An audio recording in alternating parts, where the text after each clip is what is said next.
This is Juliet. She is a Cornish Rex. She came from a hospital that I was working at. They do a lot of volunteer type of rescue for shelter animals. And the owners boarded her and never came back for her. A month later, they were unreachable, and her brother were decided to come live with Candy Girl and I. I actually work in an emergency veterinary hospital, but I also work a lot with rescue organizations. I am a licensed veterinary technician. I work emergency. We work a lot with the animal shelters. We see a lot of cases that come in. Owners lose their pets and they're hit by cars, and unfortunately, in the condition that the pets are in, we end up putting them to sleep a lot of times. Big thing on microchips, absolutely. At least we could identify and let you know that your pet's in a bad shape. We can find them. We see a lot of typically spay and neuters, issues that come in. We find a lot of people in general without spaying their pets, especially in elderly dogs, but frequently in younger dogs.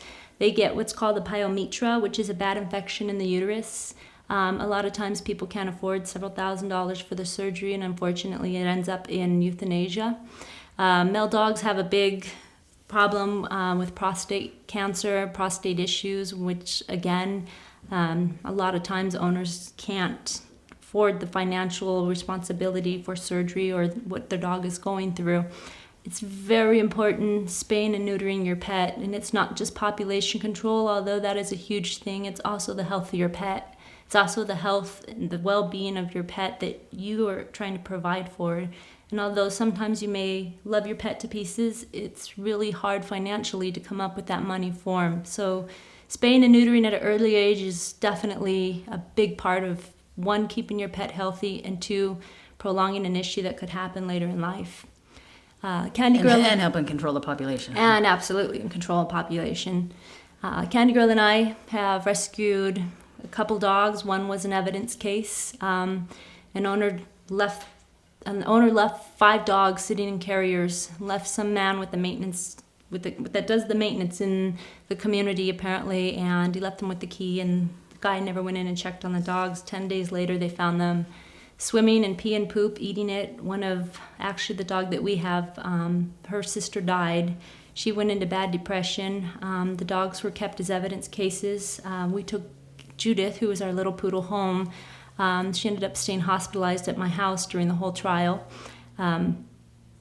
We pretty much, the court case, the guy ended up getting them back. They went back to trial for these dogs because it wasn't a fair situation. And the gentleman also had a pending case in New York with a Great Dane who as well got left in an apartment, and basically the dog died. So we see a lot of different things like this that come through the shelter. The dog now lives with Candy Girl and I. We also have Juliet, as you've met, and her brother Oliver. And her brother is diabetic, so he's on insulin shots twice a day. Yeah. So Candy Girl, bless her heart, she's learning how to do the shots. She's trying to learn. We have 2 dogs as well. I have another basset hound who recently became ill. She has a low platelet immune issue going on. Thankfully, she's doing better on prednisone, but she's been my heart and soul. And before Candy Girl came around, every single time I was sick, and still to this day, my dog stays by my side, sick or not, until I'm better. We also adopted 2 horses, which also were, one was a case that the lady bought her and couldn't afford her, lost her to the trainer. The trainer didn't want her, and when we went out, we drove 3 hours out to get her in Bonita Bay, and she was basically standing in mud. Knee-deep mud during the winter. She's very thin, long feet. She just looked like an auction horse. And I remember looking at Candy Girl and telling her, this has to be one of those diamonds in the rough. I traded her for a saddle, actually, that I had gotten that I just never used. And she's been the most amazing horse. She's been in a commercial. She's basically, when my dog got sick, she paid for my dog's specialist and everything. So in a way, the animals have helped each other out and taken care of it, but animals are unconditional love and they're priceless. Yep, they sure are.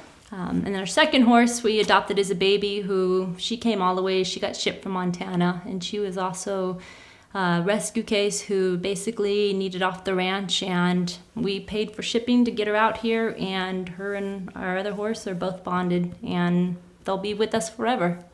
Yep, they will. And whoever else needs to be rescued or along the way. So.